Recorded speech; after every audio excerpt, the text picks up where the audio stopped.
Guys, 1 minute lang to about scoliosis. Ang scoliosis, very common to sa mga babae, very common to sa mga teenager, very common to sa mga batang lumalaki pa lang, no? Bakit?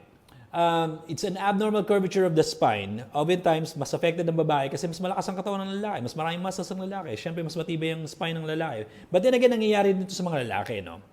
Now, kung may scoliosis ang bata, hindi effective ang brace. Bakit? As the name itself, brace is to support. To brace is to support. Ayaw natin siya i-support, gusto natin siya ayusin. Kung baloktot yan, gusto natin siya diretsuhin. So braces will not work. Maliban sa mahal, hindi mag-work. Now, other treatment is surgery. It's a surgery naman siya. Surgery of the spine nowadays for scoliosis is 800,000 daw ang average. Mahal, at the same time delikado, risky.